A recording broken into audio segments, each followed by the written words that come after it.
Assalamualaikum warahmatullahi wabarakatuh. Halo teman-teman semua, kembali lagi dengan saya Juvita M. Dailami dari Universitas Hairun Ternate, program studi akuntansi. Jadi teman-teman, dalam video ini tuh saya akan membahas materi dari pertemuan pertama sampai ke-7 nih teman-teman. Baik teman-teman, mungkin kita langsung saja masuk ke pembahasannya teman-teman. Baik, yang pertama yang akan kita bahas tentang teori keuangan dan perbankan syariah nih. Jadi, sebelum kita masuk pada praktik perbankan syariah di Indonesia, kita perlu memahami terlebih dahulu apa yang dimaksud dengan keuangan syariah.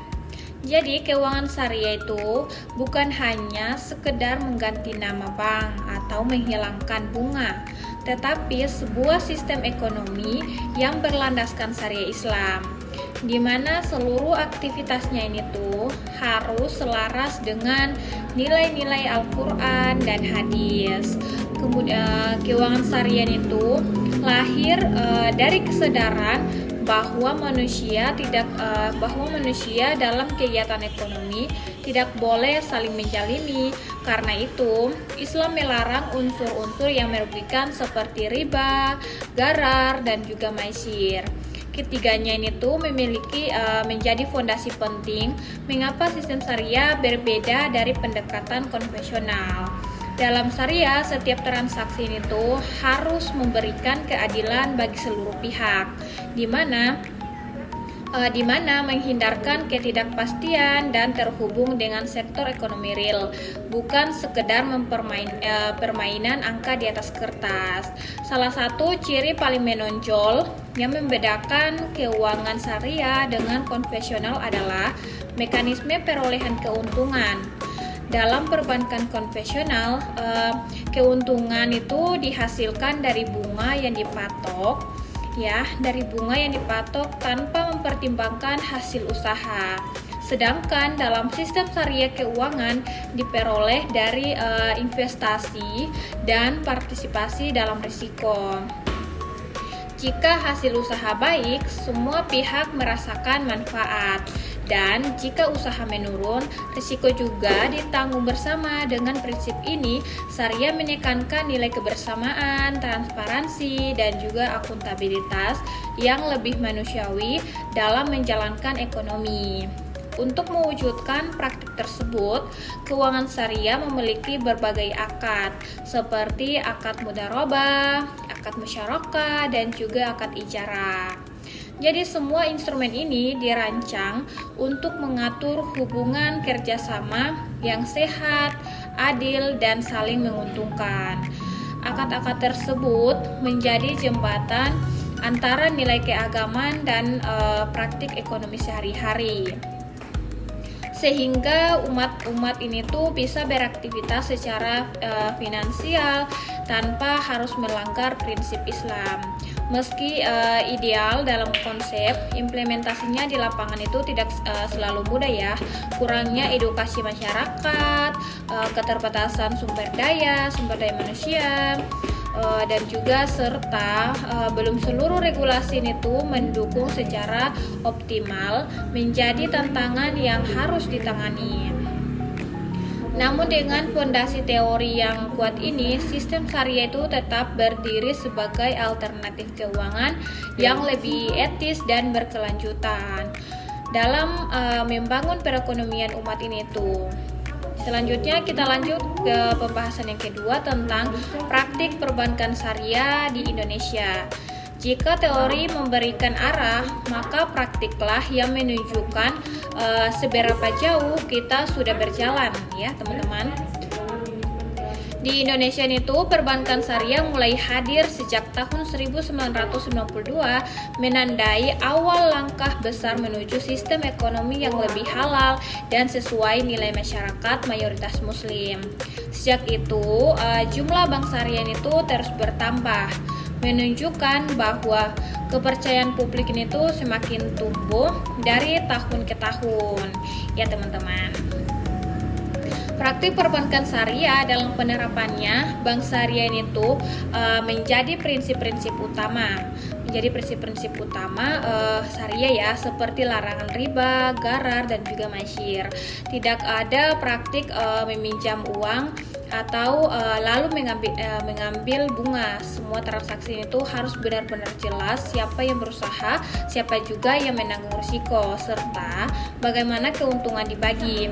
Di sini tuh terlihat bahwa syariah bukan hanya bicara halal haram semata-mata, tetapi juga bicara keadilan ekonomi.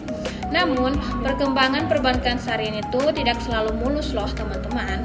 Ada juga tantangan regulasi, karena sebagian aturan perbankan ini tuh masih banyak yang mengacu pada sistem konvensional, sehingga inovasi syariah itu seringkali terbatas ruang geraknya. Di sisi lain itu, persaingan dengan bank konvensional ini tuh juga cukup ketat. Masyarakat ini masih banyak salah paham bahwa bank syariah dan bank konvensional hanya berbeda nama. Padahal filosofi dasarnya sangat berbeda.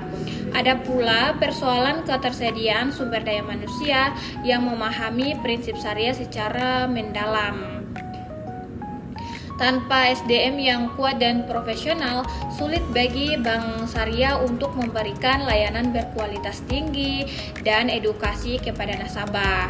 Dan tentu juga tantangan-tantangan ini tuh harus terus diperbaiki sejalan dengan meningkatnya kebutuhan layanan keuangan halal di masyarakat. Namun, di balik itu, Indonesia sebenarnya menyimpan peluang yang sangat besar dengan mayoritas populasi muslim terbesar di dunia. Bank syariah memiliki potensi dasar yang jauh lebih luas. Apalagi kesadaran masyarakat ini tuh tentang keuangan halal semakin meningkat nih dari waktu ke waktu.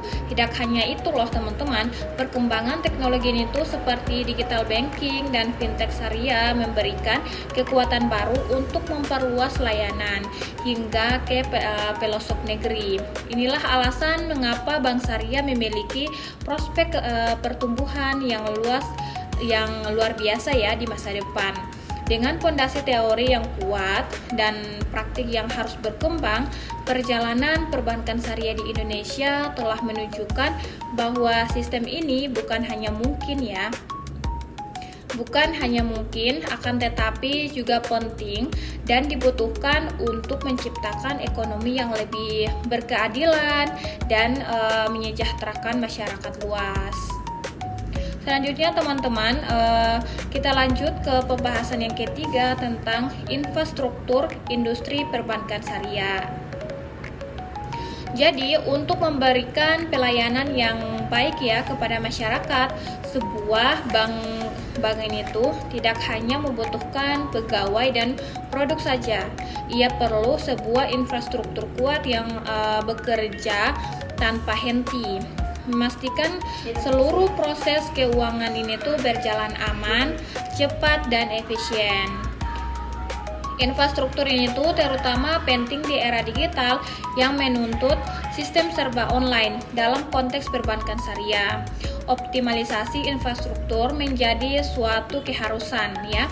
Transformasi digital yang terjadi saat ini ibarat gelombang besar, bank syariah harus mampu berselancar di atasnya, bukan justru tenggelam karena tidak siap. Proses adaptasi terhadap teknologi terbaru, aplikasi mobile banking, hingga ke platform layanan digital lain menjadi kebutuhan dasar agar bank syariah tidak tertinggal dari bank konvensional yang sudah lebih dulu agresif dalam dunia digital. Jadi teman-teman, infrastruktur teknologi yang dimaksud ini tuh bukan hanya soal komputer atau jaringan internet. Yang lebih penting adalah keamanan data nasabah. Ya, kepercayaan adalah inti dari industri perbankan. Jika data bocor, akses diretas atau transaksi terganggu, citra bank ini tuh langsung menurun. Karena itu, sistem keamanan siber menjadi salah satu investasi terpenting dalam industri ini. Selain itu, pengalaman nasabah juga menjadi perhatian. Bank syariah itu harus mampu memberikan layanan yang mudah, cepat, dan juga nyaman, sehingga para nasabah itu merasakan setiap transaksi itu tidak hanya halal secara syariah, akan tetapi juga praktik di kehidupan modern. Hal ini berarti bank harus selalu mendengarkan kebutuhan nasabah, melakukan pembaruan sistem secara berkala, dan juga menyediakan layanan digital yang ramah penggunanya.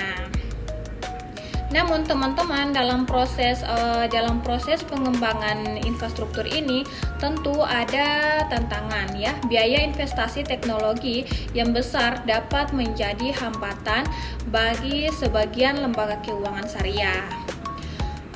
Adaptasi teknologi pun tidak dapat dilakukan secara instan ya, melibatkan pelatihan pegawai, standarisasi sistem syariah, serta kebutuhan penyesuaian terhadap regulasi pemerintah, dan persaingan dengan bank konvensional tetap menjadi tekanan tersendiri.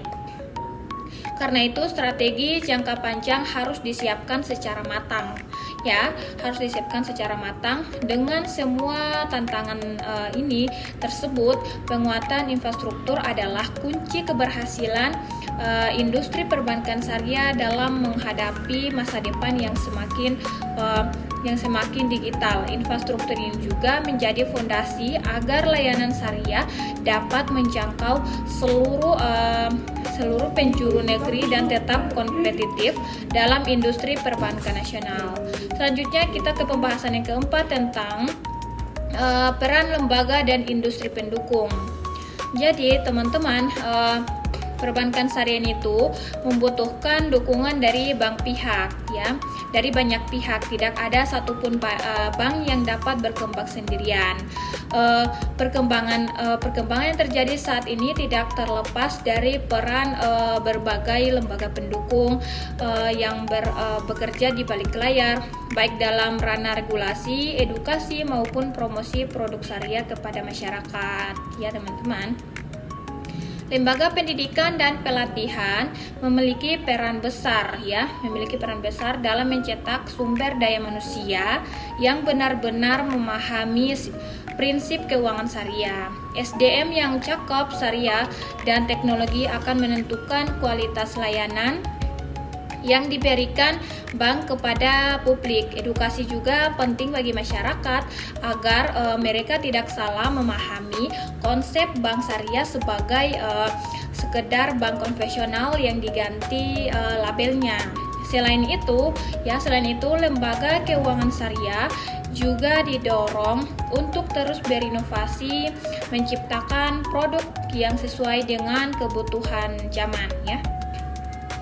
Inovasi menjadi jantung dari keberlangsungan industri. Tanpa inovasi, bank syariah akan terlihat kaku, tidak fleksibel, dan tidak mampu menarik generasi muda sebagai nasabah ya. Tidak kalah pentingnya adalah kerjasama internasional. Dunia sudah mengakui ekonomi syariah sebagai salah satu sektor yang cepat berkembang, bertukaran pengetahuan dengan negara-negara lain yang lebih maju dalam industri syariah, mampu memperkaya praktik yang dilakukan di Indonesia. Kerjasama ini tuh membuka peluang untuk memperluas jaringannya, menarik investasi global, dan meningkatkan daya saing.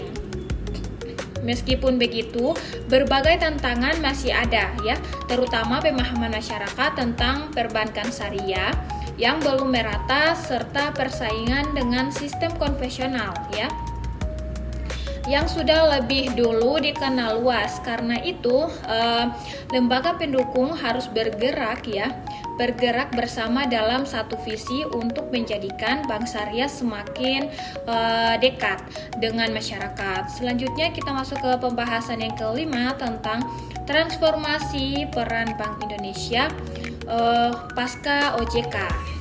Sejak terbentuknya Otoritas Jasa Keuangan pada tahun 2011 terjadi perubahan signifikan dalam pembagian peran pengawasan sektor keuangan Indonesia.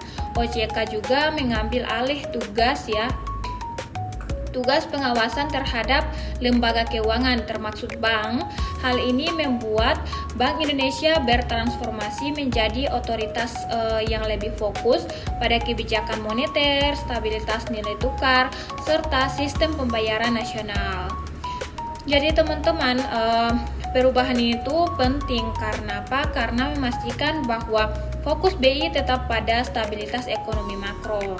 Sebagai bank sentral, BI itu tidak lagi mengawasi bank secara langsung, tetapi berperan sebagai pembina dan pengatur agar sistem keuangan tidak mengalami guncangan. Ya, hubungan BI dan OJK menjadi sangat penting. Ya, koordinasi keduanya harus berjalan harmonis agar tidak terjadi kesenjangan kebijakan, misalnya seperti kebijakan moneter BI itu harus sejalan dengan regulasi keuangan yang diatur OJK agar sistem perbankan tetap sehat dan berkelanjutan. Selain itu, BI itu terus melakukan inovasi kebijakan agar inflasi terkendali dan pertumbuhan ekonomi itu tetap stabil. Inovasi tersebut juga didukung dengan upaya peningkatan edukasi dan literasi keuangan masyarakat, termasuk literasi keuangan syariah. Masyarakat yang paham keuangan adalah masyarakat yang dapat memanfaatkan layanan bank dengan bijaksana dan produktif. Selanjutnya pembahasan yang keenam tentang transformasi peran BI setelah OJK berdiri. Nah, teman-teman, untuk memperkaya pemahaman kita, di sini di bagian ini saya akan menjelaskan lebih dalam mengenai bagaimana perubahan struktur kelempangan ini benar-benar mengubah arah kebijakan keuangan Indonesia, khususnya yang berhubungan dengan stabilitas perbankan dan pengembangan keuangan syariah. Mengapa transformasi itu sangat penting? Karena sebelum OJK berdiri, beban kerja Bank Indonesia memang terbilang sangat besar.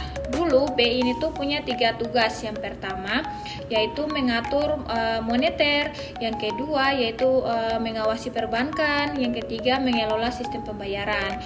Akibatnya BI terlalu sibuk. 3 tugas besar ini membutuhkan fokus, energi, dan juga sumber daya yang tinggi. Akibatnya yaitu ada kalanya BI ini tuh kesulitan menjalankan semua secara maksimal. Ya, maka ketika OJK hadir sebagai lembaga independen yang khusus menangani mikroprudensial, Indonesia memasuki babak baru tata kelola sektor keuangan. Transformasi ini bukan hanya sekedar perpindahan tugas administratif, tetapi merupakan reformasi besar yang membuat sistem keuangan Indonesia menjadi jauh lebih kuat, profesional, dan modern. Setelah adanya OJK tahun 2011, BI itu fokus pada stabilitas inflasi dan nilai tukar. BI itu juga memperkuat sistem pembayaran dan digitalisasi. BI ini juga membuat kebijakan makroprudensial, sedangkan OJK ini itu mengawasi bank dan fintech lebih detail. Ada juga OJK mengurus izin dan perlindungan konsumen. Dampaknya yaitu stabilitas moneter lebih kuat, pengawasan lembaga keuangan lebih profesional, dan masyarakat makin terlindungi, dan juga risiko sistem lebih cepat terdeteksi ya. Selanjutnya pembahasan yang ke-7 tentang peran strategis Bank Indonesia dalam ekosistem keuangan syariah. Jadi teman-teman, kita masuk ke bab ini tuh yang sangat penting ya. Nah, teman-teman, ketika kita berbicara tentang perkembangan perbankan syariah di Indonesia, jadi kita itu tidak bisa melepaskan peran besar dari Bank Indonesia sebagai motor penggerak perkembangan ekonomi dan keuangan syariah nasional. Bank Indonesia itu tidak lagi hanya menjalankan fungsi klasik sebagai bank sentral yang menjaga inflasi dan nilai tukar rupiah ya, tapi juga menjadi arsitek utama dalam membangun ekosistem syariah modern di Indonesia. Dengan mayoritas penduduk Indonesia beragama Islam, BI melihat peluang besar bahwa ekonomi syariah bukan hanya sebagai alternatif, tapi harus utama perekonomiannya masa depan. Yang pertama yaitu ada Bank Indonesia sebagai otoritas moneter syariah. Nah, teman-teman, karena bank syariah itu tidak boleh bertransaksi dengan bunga, maka BI menyediakan berbagai instrumen moneter halal agar banyak syariah tetap bisa mengelola likuiditasnya Contohnya seperti Pukuk Bank Indonesia atau disingkat dengan SBIS, investasi halal bagi bank syariah. Ada juga pasar uang syariah antar bank saling meminjam antar bank dengan akad syariah. Ada juga instrumen likuiditas syariah seperti jangka penolong bank saat butuh dana cepat. Tujuan utama semua instrumen ini adalah tujuannya menjaga kestabilan keuangan syariah dan tujuannya juga memastikan bank syariah tetap sehat, likuid, dan kompetitif. Tanpa instrumen ini, bank syariah itu akan sangat sulit berkembang. Yang kedua yaitu Bank Indonesia sebagai pengendali sistem pembayaran syariah. Nah, teman-teman, dunia digital itu yang sekarang ini sangat cepat berkembang ya. Karena itu BI itu melakukan revolusi besar dalam sistem pembayaran halal. BI ini juga mengembangkan kris syariah pembayaran halal untuk UMKM, pesantren, zakat, dan juga wakaf. Digitalisasi JISWAF supaya zakat dan wakaf dikelola lebih transparan dan aman ya. Roadmap pembayaran syariah itu mendukung komerke halal dan inflasi digital. Dengan pembayaran syariah berbasis teknologi ini ya, transaksi umat semakin mudah, ekonomi halal makin terhubung, UMKM halal makin berkembang, ekonomi syariah tidak lagi tertinggal di era digital. Selanjutnya yang ketiga, Bank Indonesia sebagai penggerak ekonomi halal nasional. Nah, teman-teman, BNI itu sadar bahwa bank syariah itu hanya bisa tumbuh jika sektor real syariah berkembang ya. Karena itu, BI memperkuat halal value chain di berbagai sektor. Ya, rantai ekonomi halal meliputi pertanian dan peternakan halal, industri makanan dan minuman halal, ya. Ada juga fashion halal, fashion muslim ya. Wisata halal, kosmetik halal, dan juga yang terakhir farmasi halal ya. Jadi di sini tuh bank syariah itu masuk sebagai penyediaan pembiayaan sehingga semua sektor itu tumbuh bersama ya. Selain itu, BNI itu juga memiliki program ya. Program yang pertama yaitu pesantren. Ya, di mana pesantren bukan hanya tempat untuk ibadah tapi pusat ekonomi umat.